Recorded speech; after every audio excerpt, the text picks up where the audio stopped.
화려한 스펙이나 배경이 성공의 필수 조건이라고 여기는 세상을 우리가 살아가고 있는 것 같습니다.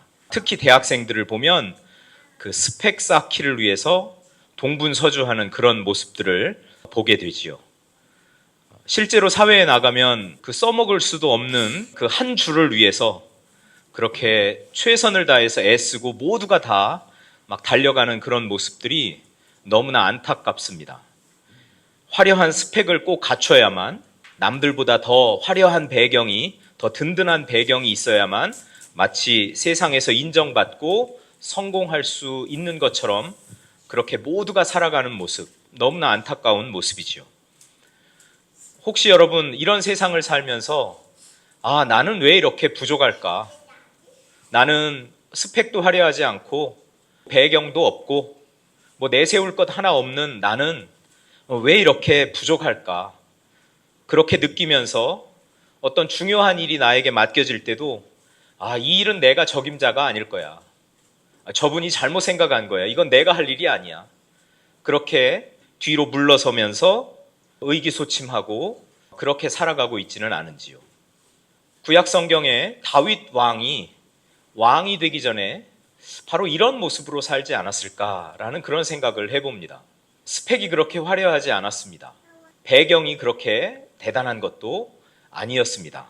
모두에게서 인정받지 못하고 왕따를 당하는 인생으로 보여집니다. 그런데 그럼에도 불구하고 하나님은 이 다윗이라는 사람을 택하셔서 이스라엘의 지도자로 삼으셨다라는 것이죠. 스펙이 화려해서가 아닙니다. 배경이 뛰어나서가 아닙니다. 하나님의 마음에 합했기 때문이죠. 하나님이 마음에 다윗을 정하시고 하나님이 다윗을 택하셨기 때문입니다. 오늘 본문 말씀은 사울 왕이 실패하고 나서 이제 새로운 왕을 세우려는 그 시기에 있었던 일입니다. 새로운 왕을 찾아라 라고 사무엘 선지자에게 하나님이 말씀을 하셔서 이 사무엘 선지자가 이새의 집을 방문했습니다. 이새의 그 아들들을 다 모으라고 했습니다. 이새가 아들들을 모았습니다. 그런데 아들들이 7명이 온 겁니다. 근데 다 하나같이 키도 크고 용모도 뛰어난 아들들이었어요. 첫째 아들 엘리압이 딱 사무엘 앞에 선을 보입니다. 사무엘의 마음속에 이 엘리압 같으면 이스라엘의 왕이 될 수 있겠는데? 라는 마음이 들을 정도로 그의 키와 그의 용모가 뛰어났습니다. 그런데 그때 하나님이 뭐라고 말씀하십니까? 아니다. 나는 너희가 보는 시선으로 사람을 보지 않는다. 나는 중심을 본다. 하나님은 중심을 본다고 말씀하시죠. 16장 7절 말씀입니다. 내가 보는 것은 사람과 같지 아니하니 사람은 외모를 보거니와 나 여호와는 중심을 보느니라. 우리 삶의 자리에서 우리는 과연 중심을 보고 있나요? 우리의 시선도 여전히 화려한 스펙과 든든한 배경 이런 것에 가 있지 않나요? 저 사람이 어느 대학을 나왔나? 어떤 성장 배경이 있었나? 그런 것에 우리의 시선이 먼저 가지 않던가요? 하나님은 중심을 보신 하나님이라는 이런 믿음이 있으면 그렇게 화려한 스펙과 뛰어난 배경으로 가던 우리의 시선도 붙잡아서 우리가 만나는 사람의 그 중심을 보고 그 마음을 읽어내려고 하는데 우리가 더 집중하고 노력을 해야 하겠죠. 하나님은 중심을 보시는 하나님입니다. 그래서 엘리압을 아니라고 말씀하시는 거죠. 그 다음에 아비나답이 지나갑니다. 아비나답도 엘리압과 견줄 만한 그런 키와 용모를 가지고 있는 아들인 것 같습니다. 그런데 그도 아니라고 말씀하시죠. 삼마가 지나갑니다. 이 셋째 아들도 아니라는 겁니다. 그 7 아들이 다 지나갔습니다. 그래서 사무엘이 묻잖아요. 여기 있는 아들이 네 아들 전부냐? 하나님이 그렇게 묻습니다. 그대의 아들들은 모두 7분이요? 이게 전부입니까? 라고 이렇게 사무엘이 이새에게 물을 때 뭐라고 합니까? 막내 아들이 아직 남았는데 그 아이는 지금 들판에서 양을 치고 있습니다. 막내 아들이 빠진 겁니다. 그러니까 사무엘이 막내 아들을 데려오라. 막내 아들이 오기 전까지는 우리가 식탁에 앉지 않겠다. 우리가 음식을 먹지 않겠다. 얼마나 단호하게 이 사무엘이 이 막내 아들을 보고 싶어 하는지 이 표현을 통해서 우리가 확인할 수가 있습니다. 다윗을 한번 생각해 보시죠. 가족의 운명이 뒤바뀔 수도 있는 이런 중차대한 자리에 다윗은 부름을 받지 못했어요. 여러분 한번 다윗의 입장에 대해서 한번 생각을 해보세요. 계속 시선은 아버지 집 쪽을 향해 있지 않을까요? 혹시 아버지가 부르면 얼른 달려가야지? 혹시 나를 부르러 형 중에 누가 한 명이 달려오는 것 아닌가? 네, 시선은 계속 잔치가 벌어지고 있는 집으로 향해 있지 않았을까요? 그런데 아무도 오지 않습니다. 들에서 양을 치고 있었습니다. 인간적인 관점에서 보아도 다윗은 왕의 후보가 될 만한 그런 인물은 아니었다라는 것이죠. 아버지 입장에서 볼 때 다윗보다는 형들이 훨씬 더 키도 크고 용모도 더 뛰어났던 것으로 보여지는 거죠. 아버지에게조차 인정받지 못하고 주목받지 못하는 다윗, 오히려 무시받았을 수도 있는 이런 다윗을 주권적으로 하나님이 부르십니다. 우리는 우리 스스로를 때로는 과소평가하고 살아가고 있는지도 모릅니다. 나보다 더 화려한 스펙과 더 대단한 배경을 가지고 살아가는 사람들을 보면서 위축될 수도 있습니다. 그런데 하나님은 절대 그런 걸 보지 않으신다는 거죠. 하나님은 우리의 마음을 보시고 우리의 가능성을 보십니다. 우리가 하나님의 자녀로 아름다운 동행을 하나님과 함께 했을 때 우리를 통해서 펼쳐질 미래를 하나님은 보고 계시는 거죠. 마치 지금 아무도 인정해주지 않고 아무도 주목하지 않고 사람들의 시선으로는 전혀 왕이 될 것 같지 않은 다윗의 마음을 하나님이 보시고 다윗을 통해서 열어가실 그 미래를 하나님이 보시는 것과 마찬가지라는 것입니다. 이새의 집안에서 잊혀진 존재 다윗. 그러나 하나님은 그를 향해 특별한 계획을 가지고 계셨습니다. 다윗이 도착했습니다. 사무엘이 뭐라고 이야기합니까? 이가 그니. 영어식 표현으로는 이렇습니다. This is the one. 바로 그 사람, 그 한 사람. 내가 선택한 바로 그 사람이 다윗이라고 하나님은 말씀하십니다. 하나님이 다윗을 지목하신 거죠. 그리고 본문의 표현을 보니까 다윗은 빛이 붉고 눈이 빼어나고 얼굴이 아름다운 청년이었다. 이렇게 소개되어 있습니다. 우리 하나님은 외모를 보지 않고 중심을 보신다는 하나님인데 그러면 이 표현은 뭐예요? 빛이 붉고 눈이 빼어나고 얼굴이 아름다운 청년은 뭐예요? 하나님도 외모 보시는 거 아니에요? 이렇게 반문할 수 있겠지만 이것이 하나님이 다윗을 선택한 주된 이유가 아니었다는 거죠. 빛이 붉고 눈이 빼어나고 용모가 아름다운 청년이라고 성경에 표현했으니까 그런 청년 맞습니다. 그러나 하나님은 그걸 보지 않으셨다는 거죠. 하나님은 그의 마음을 보셨고 그와 함께 열어갈 미래를 보고 계셨습니다. 그때 사무엘이 다윗에게 기름을 붓습니다. 13절 말씀 한번 같이 읽어보겠습니다. 사무엘이 기름이 담긴 뿔을 가져다가 그의 형들이 보는 앞에서 그에게 기름을 부었다. 그날부터 주의 영이 다윗을 사로잡았다. 그런 뒤 사무엘은 그곳을 떠나 라마로 돌아갔다. 여러분, 사무엘이 다윗에게 기름을 붓습니다. 구약 성경에서 기름을 붓는 일은 아주 특별한 일입니다. 하나님이 왕을 세울 때, 제사장을 세울 때, 그리고 특별한 임무를 맡은 선지자를 세울 때 하나님은 이 기름 부음이라는 방법을 사용하셨습니다. 이 기름 부음을 통해서 하나님은 지금 다윗을 구별하고 있는 겁니다. 너는 나를 위해서 사용될 인물이야. 너는 나에게 바쳐진 인물이야. 이렇게 하나님이 다윗을 거룩하게 구별하고 있습니다. 이제부터 너는 목동이 아니라 하나님께서 세우실 왕이야 라는 것이죠. 이 기름 부음의 또 하나의 의미는 너는 나의 소유다 라는 것입니다. 너는 나에게 속했다. 하나님이 다윗에게 기름 부음을 통해서 표가 나게 한 거죠. 세상 모든 사람들 속에 있어도 기름 부음으로 인하여 다윗은 너는 내 거, 하나님의 소유가 된 것이다 라는 사실입니다. 구약 성경에는 이렇게 특별한 임무를 위해서 하나님이 특별한 사람들에게 기름을 부으시고 그래서 왕으로 세우시고 제사장으로 세우시고 그리고 선지자로 세우셨습니다. 그런데 하나님이 이 기름 부으시는 이 일이 아주 보편적인 일이 되었습니다. 예수 그리스도를 구주로 영접하는 모든 그리스도인에게 하나님은 왕 같은 제사장으로 삼으시고 기름을 부으신다라는 거죠. 그게 하나님이 우리에게 성령을 부으시는 겁니다.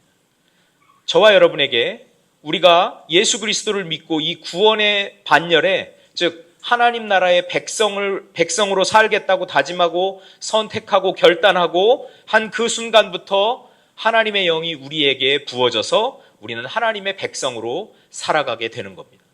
그러면 이 안에서 여러분, 우리는 하나님의 음성을 들을 수 있어야 돼요. 하나님이 저와 여러분에게 뭐라고 말씀하시냐면, 너는 내 거야. 너는 나의 소유야. 너는 나의 특별한 존재야. 라고 하나님이 말씀하시는 겁니다. 아침에 눈을 뜨면 이 하나님의 이 음성이 저와 여러분에게 들려지기를 소망합니다. 아침에 눈을 떠서 딱 하나님의 존전 앞에 우리가 딱 서면 그 음성이 우리 귓가에 분명하게 들려질 수 있기를 소망합니다. 그리고 그런 확신과 믿음 속에서 하루를 살아가고, 그리고 저녁에 또 하나님 앞에 서면 하루 동안 인도해 주신 그 하나님의 그 사랑, 하나님의 인자하심, 그것이 너무나 감격스럽고 감사해서 하나님 앞에 기도하며 하루를 마무리하는 그런 복된 분들 되실 수 있기를 축복합니다. 우리에게도 하나님의 영이 임해 있기 때문에, 하나님의 영이 우리 안에 거하기 때문에 우리가 하나님의 백성으로 살아갈 수가 있고 하나님의 일을 하면서 살아갈 수가 있는 것이죠. 어떻게 우리가 하나님의 일을 합니까? 우리의 일상을 보면 우리가 예수 믿었다고 갑자기 일이 확 달라지는 게 없어요. 그렇지 않나요? 예수 믿고 직장 나갔는데 어제 하던 일, 나는 예수 믿고 그리스도인이 됐으니까 저 어제까지 하던 일 안 하겠어요. 이렇게 상사에게 이야기하는 직원이 있나요? 우리 신입 직원들 그렇게 이야기해요? 그러면 뭐라 그래요? 알겠어. 내일부터 나오지 마. 이렇게 이야기하겠죠.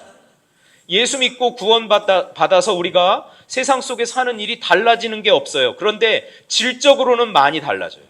우리가 예수 믿고 성령 충만해서 하는 일들이 하나님의 일이 되는 겁니다. 직장에서 하는 나의 일은 이건 세속적인 일, 교회에서 내가 하는 일만 하나님의 일. 여러분, 이런 구분이 아니에요. 우리가 어디에 있든지 우리가 하나님의 영에 충만해서 하는 일들은 그것이 비록 세속적인 일로 보일지라도 그 안에 우리가 믿음을 가지고 하는 일, 성령으로 충만해서 하는 일들은 하나님의 일들이 되는 거예요. 그래서 우리는 세상에서 하는 그런 일을 통해서도 하나님께 영광을 돌리고 하나님 나라 확장을 위해서 사용이 되는 것이죠. 하나님이 우리의 주인이십니다. 하나님은 우리에게 성령을 보내주셔서 우리가 그렇게 세상 사람들의 그런 평가에 휘둘리는 그런 사람들이 아니라 거룩한 존재임을, 왕 같은 제사장임을 우리에게 알려주시는 거죠.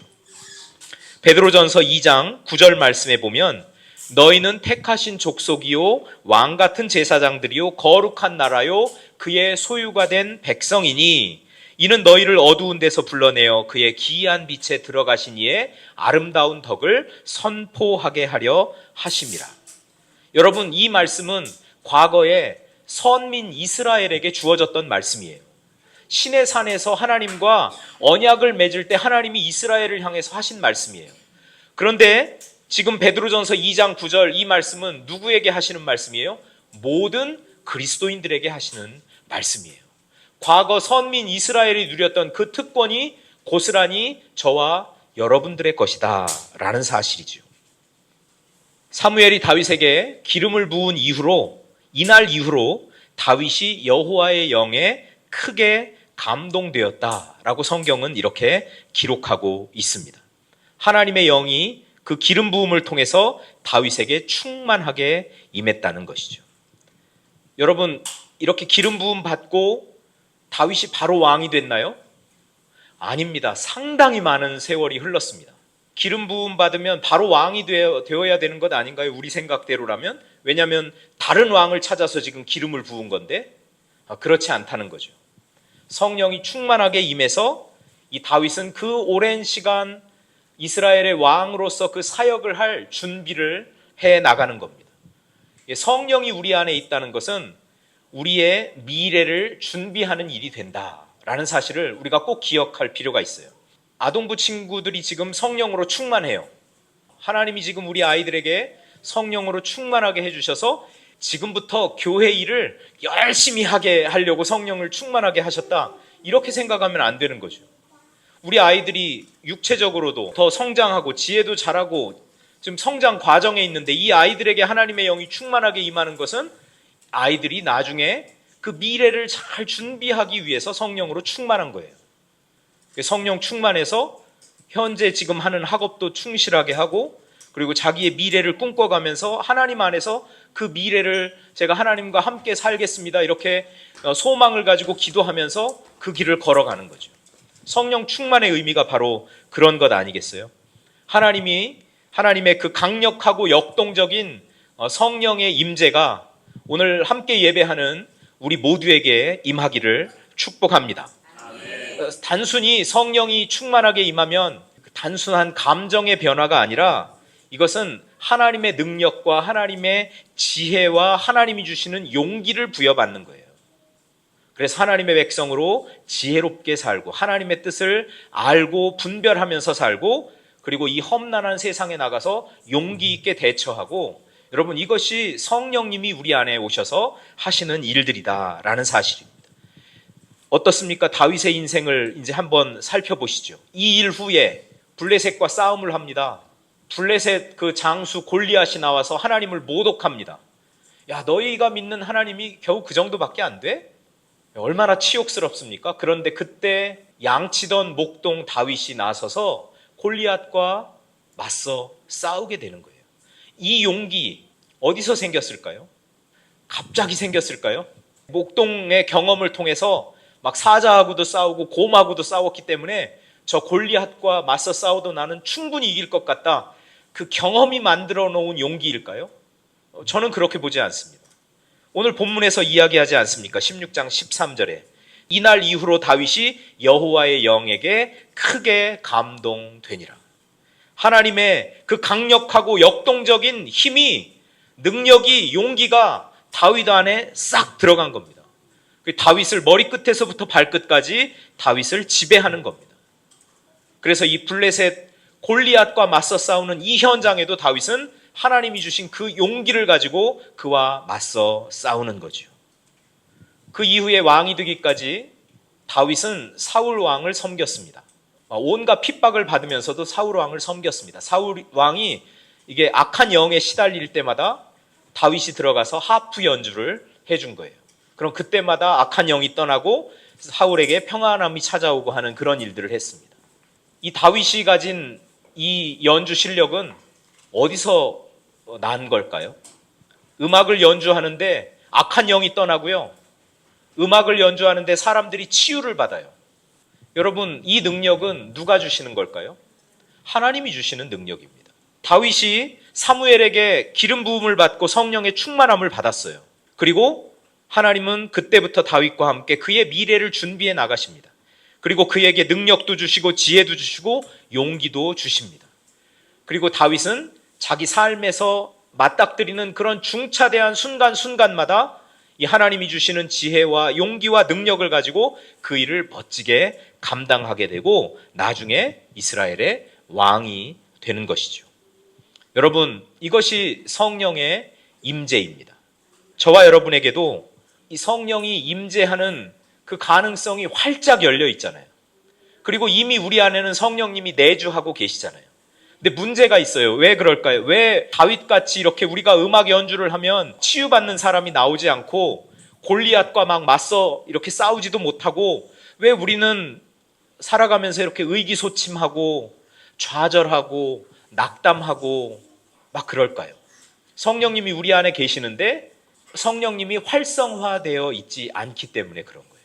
우리의 과제는 내 안에 계신 성령님이 활발하게 역사하실 수 있도록 성령님이 활동하실 수 있도록 내 마음의 여지, 내 생각의 여지를 성령님께 내어드리는 일들을 하는 거예요. 이것은 하나님을 더욱더 신뢰하는 데서부터 나옵니다. 하나님을 더욱더 사모하는 데서부터 나옵니다. 우리의 삶을 통해서 하나님을 더 전적으로 추구하는 데서부터 나와요. 그러니까 하나님을 추구하고 추구하면요, 그와 반비례해서 그러니까 나의 생각, 뭐 나의 판단, 나의 평가, 나의 관점 이런 것들이 반비례해서 줄어듭니다. 그러니까 그렇게 반비례해서 나의 생각, 나의 관점, 뭐 나의 세계관 이런 것들이 줄어들고 하나님의 생각으로 내 안에 충만하게 찰 때 성령님은 내 안에서 활발하게 역사하고 활동을 하시는 겁니다. 그래서 성령의 사람이 되는 겁니다. 우리 안에는 하나님의 영이 거하십니다. 성령님이 내주하십니다. 하나님을 더 사모하고 하나님을 더 추구하십시오. 성령님이 우리 안에서 활발하게 활동하실 수 있도록 여러분 마음의 공간을 하나님께 내어 드리십시오. 생각의 공간을 하나님께 내어 드리십시오. 그리고 하나님을 신뢰하십시오. 그리고 영의 사람들이 다 될 수 있기를 축복합니다. 우리가 하나님의 사람으로 부름받았습니다. 부름받은 대로 이 사명을 잘 감당하면서 이 세상을 살아가려면 성령 충만을 받으실 수 있기를 바랍니다. 사도행전 1장 8절에 오직 성령이 너희에게 임하시면 너희가 권능을 받고 예루살렘과 온 유대와 사마리아와 땅끝까지 이르러 내 증인이 되리라. 여러분 우리가 전도도 하고 선교도 하고 싶어요. 이런저런 봉사도 하고 싶어요. 먼저 뭘 받으라고요? 성령의 충만함을 받으라고요. 이 성령의 충만함이 아니면 여러분 우리가 어떻게 하나님에 대해서 우리가 소개할까요? 하나님을 알지 못하는데. 그래서 성령의 충만을 먼저 받으라고 이야기하는 겁니다. 에베소서 5장 18절에도 술 취하지 말라 이는 방탕한 것이니 오직 성령으로 충만함을 받으라. 성령으로 충만함을 받아서 우리가 하나님을 더 깊이 알고 그 하나님을 알리고 소개하는 일, 선포하는 일에 최선을 다하는 저와 여러분들이 될 수 있기를 축복합니다. 성령의 임재, 성령이 내 안에 더 충만하게 임하기를, 그리고 나를 통해서 활발하게 역사하시기를, 또 나에게 능력을 주셔서 하나님의 일을 감당하기를 우리가 사모하면서 성령의 충만을 구하는 복된 분들 되실 수 있기를 축복합니다. 성령이 우리에게 오시면요, 우리를 가르쳐 주시잖아요. 그리고 우리를 진리 가운데로 인도해 주시죠. 그리고 우리를 거룩하게 해 주시죠. 우리 나혜지교회 모든 성도님들이 이 성령의 충만함을 받아서 성령님이 우리 안에서 활발하게 활동하시고 시시때때로 우리를 가르쳐 주시고 우리를 진리 가운데로 인도해 주시고 그리고 우리를 삶의 모든 영역에서 거룩하게 하시는 그 놀라운 역사가 활발하게 일어날 수 있기를 축복합니다.